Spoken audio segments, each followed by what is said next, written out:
신구 권력의 갈등 또 있습니다. 대통령직 인수위원회는 오늘 법무부의 업무 보고를 30분 앞두고 돌연 보고를 받지 않겠다고 했습니다. 박범계 장관이 어제 윤 당선인의 사법개혁 공약을 공개 비판한 점을 문제 삼았는데요. 청와대 이전뿐 아니라 검찰개혁 완수를 외치고 있는 민주당과도 정면 충돌하는 모양새입니다. 관련 내용을 유정아 상황실장이 정리했습니다. 네, 올 것이 왔습니다. 청와대 용산 이전이 예상치 못했던 블랙홀이었다면요. 사법개혁 공약을 둘러싼 갈등 충분히 예견됐던 대목입니다. 대통령직 인수위원회는 오늘로 예정됐던 법무부의 업무 보고 불과 30분 전에 받지 않겠다고 선언했습니다. 이에 우리 인수위원들은 분노를 금할 수 없습니다.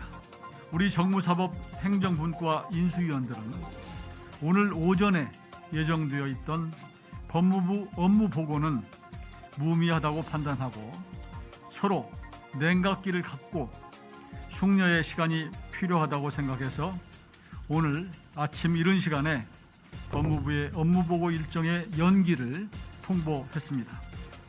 네, 다음 주 화요일 전에 다시 보고를 받을 테니 법무부가 다시 수기를 해서 준비해달라 이런 취지로 말을 하기도 했는데요. 업무 보고 하루 전인 어제 박범계 법무부 장관이 기자 간담회까지 열어서 윤석열 대통령 당선인의 사법개혁 공약 정면으로 반박한 걸 문제 삼았습니다. 박 장관은 법무부 장관의 수사 지휘권 폐지, 검찰의 독자적인 예산 편성권 부여, 검찰 직접 수사 확대 등의 공약을 조목조목 비판했죠. 법무부 장관의 수사지휘권은 소위 이 검찰에 대한 민주적 통제 그리고 일종의 책임 행정의 원리에 입각하에 있습니다. 아직은 수사지휘권이 필요하다는 입장은 여전하고요. 검찰의 예산 편성권을 법률에 개정 없이 독자적으로 편성하게끔 할 수 있느냐라는 논쟁부터 시작이 됩니다.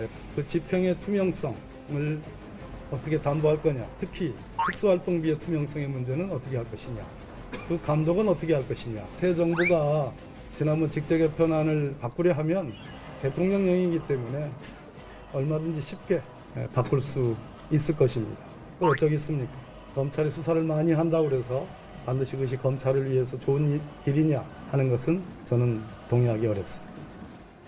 그야말로 작심 비판을 한 건데요. 윤석열 당선인은 이 박 장관의 기자회견을 봤냐는 질문에 이렇게 말했습니다. 장관 기자간담회 쳐다볼 시간이 없습니다. 뭐라고 했어요? 그 대검하고 입장이 다르다는 얘기만 난 알고 있습니다. 네, 대검찰청은 법무부와 달리 이 수사 지휘권 폐지에 대해서는 찬성한다고 했던 부분 상기를 시킨 건데요. 대검 업무 보고는 예정대로 진행이 됐습니다. 들어가서 이야기를 해보도록 하고요. 한 기자가 이 박 장관의 말이 뭐냐면 검찰에게 예산 편성권을 주려면 중립이 우선돼야 한다 이런 취지라고 설명을 했는데요. 윤 당선인 정면으로 반박했습니다. 이 정부에서 검찰개혁이라는 게 검찰 중립성을 지키기 위해서 한 건데 5년 동안 해놓고 그게 안 됐다는 자평인가? 글쎄 저는 오히려 그런 독립적인 권한을 주는 게 더 중립에 기여를 한다고 생각합니다. 독립성이 어느 정도 인정이 안 되고 중립을 기대한다는 게 쉽지 않은 일이거든요. 그리고 장관의 수사지휘라는 게 실제로 해보면 별 필요가 없어요. 네, 여기서 잠깐 사법연수원 동기이자 한때는 형 동생 사이였던 윤 당선인과 박 장관의 악연 계속해서 이어지는 모습인 듯한데요. 윤석열 정의는 선택적 정의라고 생각합니다. 안타깝게도 윤석열이 갖고 있는 정의감. 그것도 선택적 의심 아니십니까? 과거에는 안 그러셨지 않습니까? 과거에는 저에 대해서 안 그러셨지 않습니까? 네, 윤 당선인뿐 아니라요. 인수위 곳곳에서 박 장관을 향한 비판이 나왔습니다. 안철수 인수위원장도 나섰습니다. 현 정부 주무장관이 이렇게 새 정부의 정책에 대해서 비판하는 것은 적절하지 못합니다. 국민들을 위해서 정권 인수인계가 원활하게 될 수 있도록 협조 부탁드립니다. 네, 장관 수사권 폐지 그리고 검찰의 예산 편성권을 민주당이 과거에 주장했던 사안이다. 이런 자세한 설명도 덧붙였는데요. 법무부 장관의 검찰총장에 대한 수사 지휘권을 폐지하자 이 문제는 과거 민주당이 오랫동안 주장하고 요구해 왔던 사안입니다. 천정배 법무부 장관이 검찰청법 개정안을 대표 발의한 적이 있습니다. 당시 검찰청법 개정안 공동 대표 발의자가 16명이었는데 이해찬 전 민주당 대표도 포함돼 있었습니다. 네, 인수위가 이 법무부의 업무 보고를 거부하고 줄줄이 반박에 나선 거는요. 민주당, 나아가 당정청이 이 새 정부에 대한 업무 인수인계 조직적으로 방해하고 있다, 이런 인식이 깔렸습니다. 민주당에서는 문재인 대통령 임기 중에 이 검찰 수사권 완전 박탈, 그러니까 검수 완박으로 상징되는 검찰 개혁을 흔들림 없이 추진해 나가겠다, 이렇게 의지를 밝히고 있는 상황이죠. 윤석열 정부가 검찰개혁을 후퇴시키지 않도록 우리 당은 검찰개혁의 고삐를 단단히 들겠습니다. 검찰개혁의 핵심은 결국 권한의 분산과 제도적 견제를 위한 기소권, 수사권의 엄격한 분리입니다. 네, 정부조직법 개편, 그리고 총리 인준 등 앞으로 국회 동의를 받아야 할 사안들이 쏟아질 텐데 벌써부터 국회가 잘 돌아가지 않을 것 같은 느낌이 드는 대목입니다. 여소야대 국면에서의 식물 대통령, 이미 우려가 나오기도 했었죠. 과연 근 180석에 가까운 지금 야당들이 2년 후에 총선을 앞두고 아마 맹렬한 공격을 또 시작을 할 거예요. 예. 그러면 실질적으로 지금 우리가 당면하고 있는 문제를 해결할 수 있겠느냐. 식물 대통령이 될 수도 있다 이런 말씀까지 하셨어요. 그런 가능성이 충분히 있다고 난 봐요. 네, 여기에 윤 당선인 역시 이 거침없는 직진 스타일이라는 점, 갈등을 더 키울 수 있어 보이는 대목입니다. 불도저라는 별명까지 있었던 전직 대통령 이명박 씨의 비서실장 임태희 당선인 특별 고문은 윤 당선인의 추진력 MB보다 더 강력하다고 했습니다.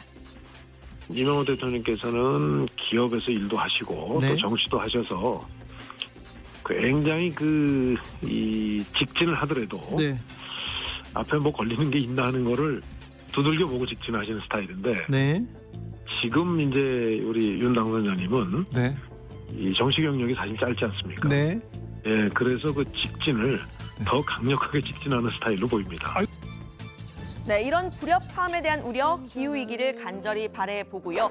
이어서 오늘 윤 당선인의 행보를 짚어보도록 하겠습니다. 어제에 이어 오늘도 출근길에 기자들이 있는 천막을 찾았는데요. 차 한잔 하려고 왔다고 했지만 현안 관련 질문이 쏟아졌습니다. 여성가족부 폐지 공약만큼은 확실하게 답했습니다. 아니 내가 우리 기자분들하고 차 한잔 하려고 왔더니 또 이제 청문 시계 됐다. 가벼운 얘기를 좀 하죠. 어제 하는데 일단은 김영자 자체에 대해서 반대하시는 입장이신가요? 가격 이미 뭐 대변인이 다 얘기를 했는데 제가 얘기했잖아요. 이게 뭘 진행하시나요? 글쎄 뭐 지금 아직 뭐 총리 후보를 내각을 지금 생각할 상황은 아직도 미룬 것 같고요. 뭐 공약인데 그러면 뭐 내가 선거 때 국민들한테 거짓말 하라니. 네, 이후에는 지역균형발전특별위원회를 찾아서 특위위원들에게 임명장을 수여하고 간담회를 했습니다. 저출산, 고령화 문제를 지역균형 발전과 연결을 시켰는데요. 일자리와 주거, 이 경력 단절 문제만 해결한다고 해서 저출산이 해결되지 않는다고 했습니다. 지방이 균형 발전을 해서 수도권으로 모두 여기에 몰려서 여기서 목숨 걸고 경쟁하는 이런 구조가 바뀌지 않으면 이 저출산 문제가 풀릴 수가 없다라고 하는 것이 전문가들의 견해입니다. 모든 지역이 공정한 기회를 가지고 스스로 발전의 동력을 찾아내야 되고 중앙정부가 여기서 어떤 역할을 하는 것이 바람직한 건지는 여러분들께서 좀 깊이 검토를 해 주시기를 부탁드리겠습니다. 네, 오늘 임명장을 받은 사람, 이 지역균형발전특위위원장 김병준 위원장이죠. 부위원장은 정운천 전 의원입니다. 인수위에서 가장 바쁜 위원회 중 하나인 대통령 취임준비위원회는 이 박주선 전 부위장이 위원장을 맡고 있는데요. 김수민 전 의원을 취임식 기획위원장으로 임명을 했습니다. 김병준 위원장과 이 박주선 위원장은 민주당 출신 이사들이죠. 총리 후보군에도 거론되는 비중 있는 인물들입니다. 여기서 박 위원장은 정 전 의원 그리고 김 전 의원과 함께 바른미래당에 몸을 담기도 했었는데요. 이번 인수위 MB계 인사들만큼이나 민주당과 바른미래당 출신 인사들의 약진도 눈에 띄는 대목입니다. 5월 10일 취임식이요. 국회 광장에서 할 예정이라고 하죠. 당선인이 청와대를 광화문으로 이전하는 문제, 또 용산으로 이전하는 문제를 거론한 만큼 이곳들도 후보지로 고려를 했는데 현실적인 여건과 이 민의의 전당이라는 상징성을 반영해서 국회로 정했다고 합니다. 어제도 당선인께서 광화문 어떠냐고 다시 물어보셨는데 광화문은 지금 대규모 공사를 하고 있어서 현실적으로 취임식을 참석이 곤란합니다. 국립중앙박물관이나 지금 개방이 되어 있는 용산공원 등을 전부 검토를 했는데 수용 인원이 너무 적습니다. 네, 이 자리에는 김건희 여사도 참석할 것이라고 하는데요. 이 사과 기자회견을 제외하면 공식석상에 처음으로 모습을 드러내는 셈이 되는 겁니다. 전 현직 대통령들도 초청할 거다라고 했는데 이 수형 생활 중인 이명박 씨를 제외하면 생존해 있는 전직 대통령 박근혜 씨가 유일하죠. 윤 당선인은 초청은 당연하다는 입장을 밝혔는데 실제 참석할지 여부는 박근혜 씨가 결정할 듯합니다. 취임식 초청도 제안하죠. 아니 원래 전직 대통령 다 오시게 돼 있잖아요. 그래서 당연히 네, 청와대 용산 이전에 이어서 이 검찰 개혁 문제도 신구 권력의 갈등의 불쏘시개가 되고 있는 모습인데요. 검찰 개혁의 방향을 둘러싼 극렬한 대치, 윤 당선인의 검찰총장 시절에 겪은 바가 있죠. 그 과정에서 정치에 입문한 윤 당선인, 현재 당선인 신분까지 왔습니다. 윤 당선인의 검찰의 독립성, 새 정부에서의 이 정계 과정을 지켜봐야 하겠지만요. 과거 갈등에서 느껴졌던 이 피로감만큼은 되풀이되지 않았으면 하는 바람입니다. 오늘 발제는 이렇게 정리합니다. 검찰 개혁 놓고 정면 충돌한 신구 권력, 인수위, 법무부 업무보고 유예,